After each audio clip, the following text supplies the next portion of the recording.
morning, everybody. It's time for In with Flynn, our monthly talk with Mayor John Flynn. Good morning. It's great to be here. Thank you. You've been busy lately. I think you came from one meeting to the next, and you probably got 3 more this afternoon, right? Yeah, it's been a lot going on for sure. Yeah. Well, let's talk about what's coming up. We haven't even done the work session yet for this month, but talk about what's coming up for this next council meeting. It's a little different this week or this month because City Council hadn't even had their work session, but I have a list of kind of some of the things they're planning to talk about. First one is, they're still on the, I think it's on third reading for having the short-term rentals increase from 600 to 687. And that's something we put on there. We really wanted to get input from the citizens, and we've been pretty successful at that over time. We've got a lot of input from people. So, it's up to the council what they decide, but the 687, where that number came from, was trying to keep it at 4% of the total housing stock. And of course, 600 is what it is now. But seems to me the overwhelming majority of citizens want it to stay at 600, so I think that's what they should do. Yes. Can we talk just a little bit? I know this came up in the last work session about that. There were some comparisons with like Fayetteville, which of course is bigger than we are, and they're way low compared to what we are. So Fayetteville was always really strict on it. I think they had about 480 or something, and we were aware right from the start that they were very low. For whatever reason, their politics have been a little different than ours, and the council people there are adamantly against short-term rentals. So they've been very strict on it in a lot of different ways. And of course, we had litigation and made ours a little softer. Really, I thought ours was pretty easygoing on the short-term rental owners. The main problem that comes up is just a natural problem. So many of them are responsible, and they do well and communicate with the neighbors, and everything's fine. Then you'll have some that are, just having wild parties and irresponsible. You only hear from the crazies, don't you? Yeah. So it's probably frustrating for people that do everything right, and it varies a little with the individual. One of the things I noticed was particularly lakefront lots. Some of those lots are purposefully narrow because they wanted to have as many people be in the lake as they could. So if the people next door to you are having a party every weekend, they're pretty close. It's not like they're far away from you. And a lot of it is just the way things are located. They're kind of right in you're right on top of you because that's the way the lots are. Other places there'll be a little separation, some trees in between or something, and then people don't seem quite so bothered by it. But is there already in place it'd be kind of an interesting map to map out where those are on a map? Yeah. Has somebody done that already, or would that be a thought that maybe it would help people make decisions? Or I think they kind of have a general idea. Yeah, it's not a publicized map, but certain streets just ended up having a lot of them, and then people really noticed that, and it's some people make the argument, it kind of ruins that neighborhood feeling and that sort of thing. So it's just a real natural conflict between different people. But have you noticed that, or your opinion, I suppose? We've got awful lot of new bills, and I'm just wondering if a lot of those are being built with making it an STR for future. So with the limitation, that might stop some of that sort of building. I don't know. Are there builders out there? There are definitely people building specifically for that. And so that's a little bit of a challenge when you start having people hit the limit. I thought maybe we'd never hit the limit, but we have. We've gotten a waiting right list. Up there. Yeah, we've gotten up there to 600. And I did think maybe Oz Bike Park was a little bit of a catalyst also. It was going up anyway, but that seemed to kind of put it over the top. It's just a natural tourist draw. And of course, we don't have a hotel yet. Yet, But, he says yet, folks. He can't tell me certain things, but I heard yet. Yeah. So, so if you build one and you're capped out on STRs, you'd have to either sell it or you could have a long-term rental. Yes. So, someone asked me the other day about how many long-term rentals we had, and I found that neither the city or the POA knows the answer to that question. It's not so easy to keep track of. You can have a house and decide to rent it out and long term, and not everybody might not know about that right away. Yeah. So Yeah. yeah. Okay, so one of the other things that's coming up, which is kind of important, I believe, would be the orientation and continuing education for any of the council members. Yeah, it's actually for the elected officials, even Period. includes the mayor and the city clerk and whatnot. So yeah, there is a proposal to make that a little more formal than it was, and it seems like there's a fair amount of interest in that.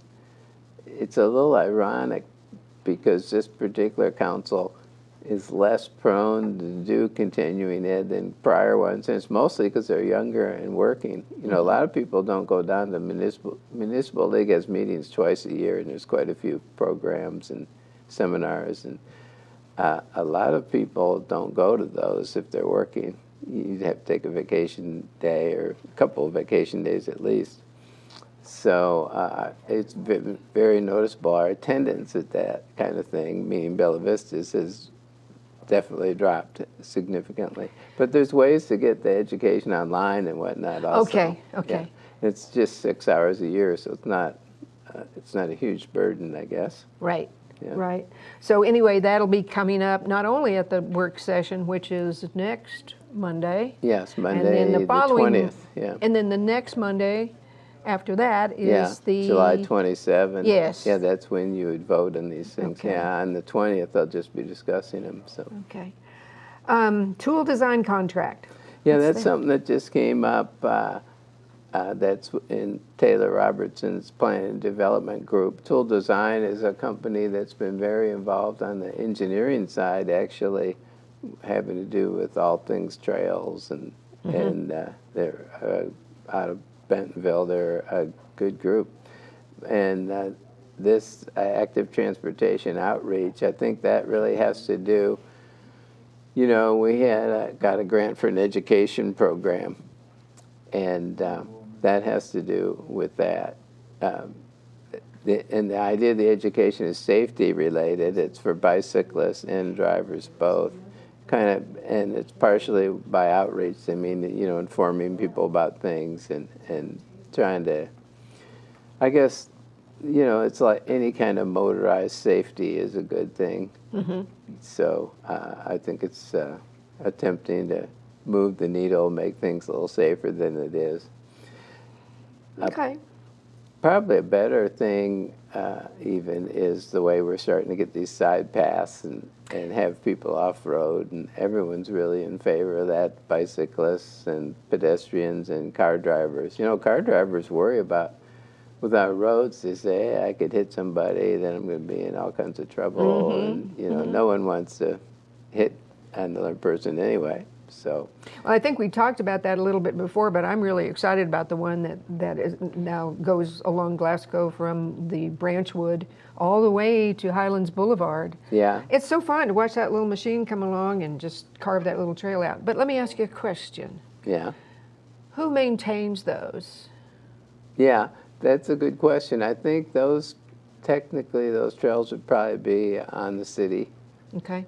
Yeah, because it's in the it's on the edge of the road in the right of way. That's right. So, we didn't have to get permission from the POA or anything because it's Yeah. in the city's We right have of way. some volunteers that are helping out with that already. But could be a challenge over time, especially if we get more and more of them, which is what we're hoping to do. Well, So, and if the trails don't get used as much as they could, then you start getting grass growing in there and all that. So I suggest that everybody go out and use those trails. yeah, that's a good idea. Now, are they, I know for me, they would be for walking, and it's perfect for me. Yeah. But are they also kind of considered for cyclists? Yeah, I see a fair amount of cyclists on them. It depends. One thing, a slight concern for me is if you're a real dyed-in-the-wool on-road biker Yeah. and you have the thin tires, I think you're going to be very reluctant to go on those. I see bikers on it that have more of the little thicker tire, Off-road, yeah. kind of designed for off-road and things like that. Yeah, you're So, right. Yeah, because those little thin tire, they're made for the city streets. Yeah. Or streets, period. Okay, let's get back to the SDRs a little bit. You know that we got several things coming up there. There's something on the table about transferring those and prorating refunds. What's that all about? Yeah, Travis Hart brought this up, and another citizen had talked to us about it. And they're talking about if you have a short-term rental license from the city and then you sell your house, that it being transferable with that sale. And right now it's not. If you sell your house, then the new person has to get in line. And, I think that, frankly, the people advocating for this, it's in their own best financial interest. If you think about it, if there's limitations on short-term rentals and you have a license, then it's going to affect the price you sell your house for. That has a value. So. Oh, yeah. So to me, it's several people have tried to show the logic of it. To me, it's completely illogical if you have a cap and a waiting list to let people transfer it when they sell their houses. And apparently that's not what any of the other cities around here do. Okay. It's all non-transferable. So we thought about that a little when we first did it, decided to make it non-transferable. Of course, it wasn't as big an issue then. And the other thing Travis was worried about is having a prorated refund. Let's say you're 6 months in, you paid $100 or whatever for your license, and now you're 6 months in and you decide you don't want to have a license anymore, that you should get a refund. Well, we're talking like $50. I know. It's a tremendous burden on the record people. keeping. Yeah, record keeping and whatnot. So, Okay. so that's So that's coming up at the work questionable. session, and Yeah, then again that's right. to vote on. Now, would that be something that would go into effect immediately, or does that have to have more than one reading, et cetera, et cetera? That's a good question. I think it might be on the ordinance side, but Yeah. Don't know right now. sometimes they also can kind of fast track it if they're so inclined. But I Right. wouldn't think they would be in that case. But Okay, and let's talk a little bit about density, because earlier you talked about a potential street that has more SDRs on it than residents, and let's talk Yeah. about density. yeah, they're thinking of making a rule that, say, from the edge of your property line, if you're a short-term rental, from the edge of your property line, there can't be another one for 200 feet. Give me some idea. Help me understand what 200 feet is. Well, that would definitely be the house right next to you, or the lot right next to you, if it's an Okay. empty lot. Okay. And it could be a couple next to you, a couple down. There's some ins and outs to that. One thing is, I'm not sure it works real well with the townhouses, Yes. because they're squished in close. 200 feet might. And I do understand there's been some, in other cities, there's been some litigation about it, because people say, hey, I've got this property, now I can't do what I want with it, and the guy next to me can, so how is that, So apparently there's been some litigation down in New Orleans on this topic. Would anything like that affect us here, or would there have to be a litigation here? Oh, it affect us personally, yeah, it would have to be somebody here. Okay, Yeah. okay. Well, you never know. Yeah, so. Yeah, we're not exactly New Orleans. We Yeah. can't walk around with drinks in our hand or anything yet. Yeah, right. Yet. Yeah, you're saying yet again. All right. Let's take a quick break, if you don't mind, and we'll be right back. Okay, and we're back. Let's talk a little bit about, you've got a new contract coming up with Republic, which is garbage collection. Yeah, this is kind of a scoop for the people here. Council hadn't even seen this yet. Uh-oh. We have a new contract for 3 years with Republic Services, and it's a pretty good price, but the main difference is it's something we've wanted them to do for a while, and it was hard to get them around to it, but they're willing to do it now. It has an option for curbside recycling. Oh, Yeah. So, but we have to get 1,250 people to sign up, and it's $6.50 a month, and it's once a month. They had some other options that would pick up more often, and the price was a lot higher, and I didn't think people would sign up for that. yeah, yeah. Because of the price. And so we tried to pick something, but the one thing I like about this is it's freedom. It's up to people, you know, you can choose. Because some people have curbside pickup where you have to do it. You get no choice, and your garbage price is higher because of that, which it would be. So I like this because it's totally voluntary, and it's up to you what you want to do. And I also, you know, we've always been worried in Bella Vista about our recycling center, Yes. which is does a great job, and I think there's asset for the community. And I feel like this won't hurt them in a big way, because you know, if you have 1,200, 1,800 people sign up for it, well, we're building 600 houses a year, so in a couple of years, you've replenished that supply completely. Plus, if it's once a month, people still might take some things there, you know, once in a while. So you're saying if Republic picked it up, they don't take it to the recycle center, they do something different with it? Yeah. Oh. They take our garbage to Missouri, and they would also take the recycling to Missouri. Okay, yeah. okay. So that might hurt. It might hurt. Yeah, we always thought it would be a danger to hurt it. But because of the, as I said, the city growing seems like, and I think only so many people will do it, it seems like it'll. Oh, I'm in such, I don't know if you recycle or not, but I've got bins, and I kind of relish the thought of going down there and sorting my bottles and stuff. It just gives you a good feeling. But Yeah. not everybody wants to drive all the way down there and do that. Yeah. But yeah. you're right, it's a good thing for our community. Yeah. So, all right. So, is that what you meant about recycle center discussion? Yeah. Okay. Yeah. So, yeah, so we're going to present it to council and have them take a look at it and see what they come up with. But it's a big change because they've never, Republic hasn't been willing to do it in the past. Yeah. It's a big thing for them. Yeah. So I guess there'd be a separate bin, and I wondered if you'd have to sort it. You know, right now we have to sort it before we even take it down there. Yeah, I get the impression there's not sorting involved, but there's a separate bin. Okay. Yeah. Okay. Changes about trees? Oh, Larry Williamson had so much detail on this that I couldn't summarize it all for you, but he had a bunch of proposals about changing the code, and it was all having to do with trees.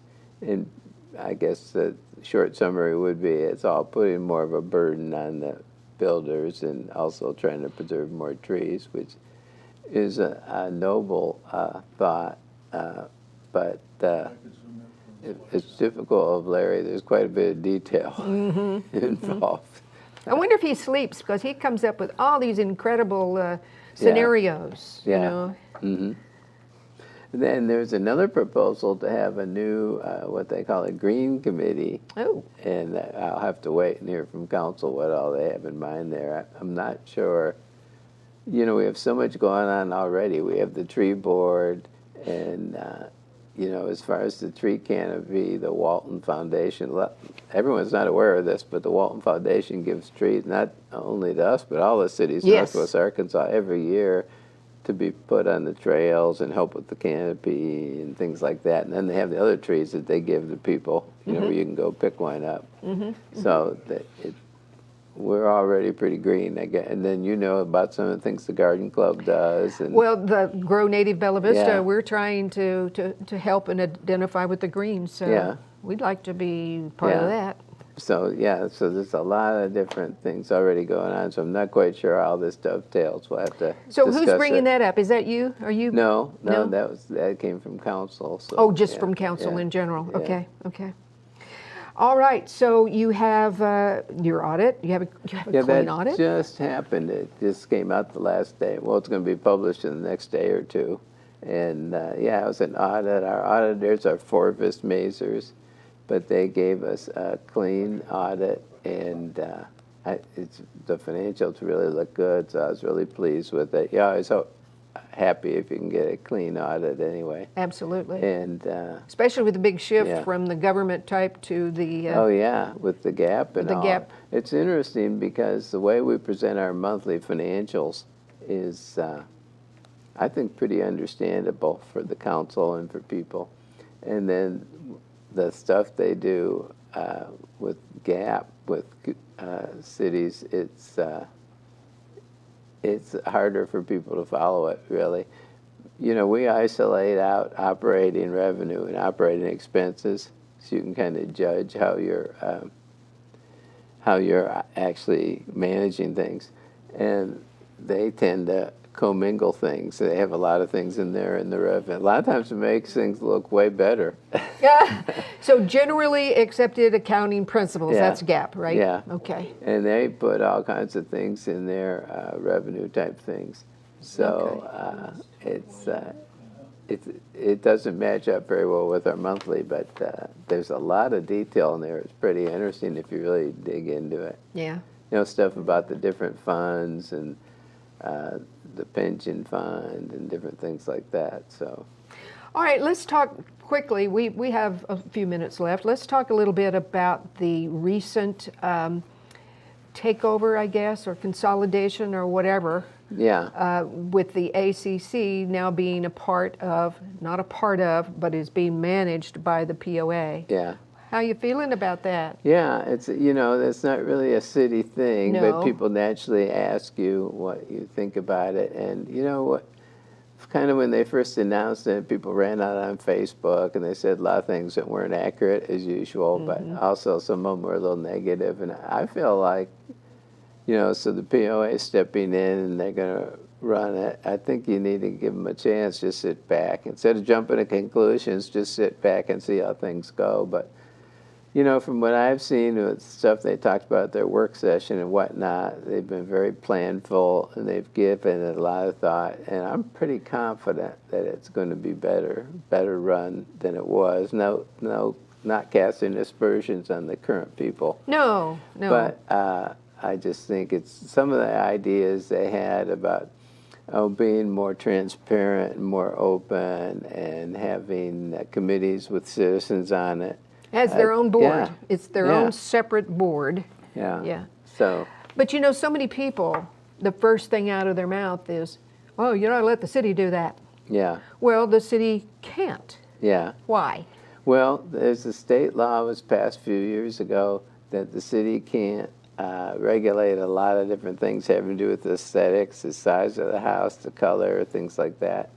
And so the result of that is you need these private organizations to do it. What a lot of people don't get is, say you bought a house, and you go to Bentonville and you buy a house. It's in a development, and the development has rules other than the city rules, and usually stricter. Sounds like me. So in Bella Vista, what confuses people is it's one big gigantic development and one big gigantic ACC. So they think it's something, it's not really something different. The city has all its rules, and then the ACC has rules that are different and maybe stricter. But the point of it is, well, first of all, everybody thinks it's, you know, you buy a house, you sign these contracts, and you think it's a deal between you and the ACC. But really, it's a deal between all of us citizens. This has to do with the ACC and the POA. We all agreed with that. Yes. With each other. Yes. So if you are violating that, it's not just the POA or the ACC could get after you. I have a gripe with you. Yes. Because you agreed. You agreed with all the other people. All the people have a gripe with you if you're not doing what you're supposed to. If you think about it. Yeah. It's like one big multi-person contract. It really is. And you know, a lot of things on the surface, it feels like, I'm going to use the words double dipping, I don't really mean it like that, but there seemed to be some concern about a single thing needing a permit from the city and one from the ACC. They're not the same, but they feel like it sometimes. Yeah, when I became mayor, I thought maybe I can do something about those double permits. And then when I looked into it, I could see that it's not really doable. One of the things is, well, let's say you're building a deck on your house. Mm-hmm. The ACC cares about whether the deck's pretty. Mm-hmm. But the city wants the deck to not collapse and you get injured. No kidding. So if we just relied on the ACC, well, we don't need to do anything because the ACC's looking at it. Maybe the deck would collapse and you'd all be injured. And actually, we know some people that happen to. Yes, we do. but that's just a easy to understand example. There's a lot of things like that. But I do think they're looking into some potential redundancies, you know, and different ways to speed things up. And from what this is not even happening until the 1st of August. I think it's the 3rd technically now. But a lot of it will be expediting, getting things to happen quicker. Yeah. And maybe a little better connection with the city, the ACC and the city talking to each other like, hey, we've done this, it's your turn, or whatever, you know. So there's some really good ideas floating around. And right now, there's still openings for the ACC board, which is totally separate from the city, totally separate from the POA. Yeah. So, and they'll have live board meetings. There will be complete transparency. Yeah. And actually, Well, I always had the impression with Blue Crane made it pretty clear to me that they were thinking of having kind of a kinder, gentler approach, and I think the BOA is on board with that. So, you know, it's you need to have standards, but you want to, you know, you want to apply them in a way that's equal and fair and everybody understands, and I think it has potential to be a lot better. You know, the truth is Bella Vista is in some ways a highly regulated community. And on purpose. I mean, and people who move here, what's really, you know, the last few years I've had newer residents tell me how happy they are. But lately, it's just gotten me off the charts. I mean, you meet somebody who moved here in the last year, and they're just straight up ecstatic. They just go on and on about how wonderful it is. And so I think the challenge now is for us to keep it wonderful. That's right. Yeah, if everybody's happy, let's keep going, right? That's it. So, yeah. All right, we have a couple minutes left, so let's talk about the things that, let's leave off the things that have already happened. Yeah. And talk about the few things here that are coming up. Yeah, I thought we didn't have enough to talk about today, but apparently you know what, you I and I are can big always talkers. make you talk. Yeah. It's my job. All right. Anyway, Friday, July 17 at 9 a.m. is Forward to 41, and that's a groundbreaking for extending the Razorback Greenway further into Bella Vista. And I'm just really happy about that. It's been something that's been talked about for a while, and it's great to see it underway. So that'll take it all the way from the Allen's parking lot It's going thing. to go all the behind way- Allen's and along all the way creek, down. Yeah, cross the road. yeah, and then it'll Tell me- go under the road at Is it under the road? yeah. I thought there was a crosswalk or something. No, I happening think there. it actually is Goes going under the because road? the golfers already go under there. Okay, you're right. So, I remember that tunnel yeah, now. that's their It goes advantage. to Bluebird Yeah. Park, which is really Treehouse Park, and I wish somebody decide which it is. Yeah. It'd be really nice. Okay, so We'll work on that. 9 o'clock? 9 o'clock? Yeah, 9 a.m. on Friday.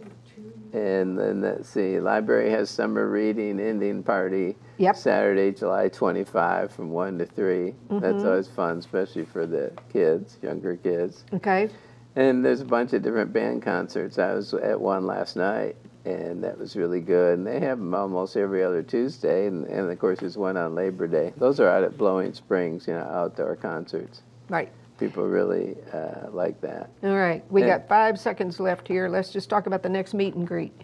Oh yeah, there's a meet and greet August 29, and that's a Saturday, and that's at At the rec center. Rec Center. That's right. Yeah. And then of course Farmers Market is every Sunday from 8 to 1. It's been doing better because of the new location. I think it's been really good this That's year. right. So All right, so I will see you at the work session. I will also see you at the next council meeting, and then we'll be back here Great. next month. sounds good. All right, thank Thank you you. guys. We'll talk to you soon.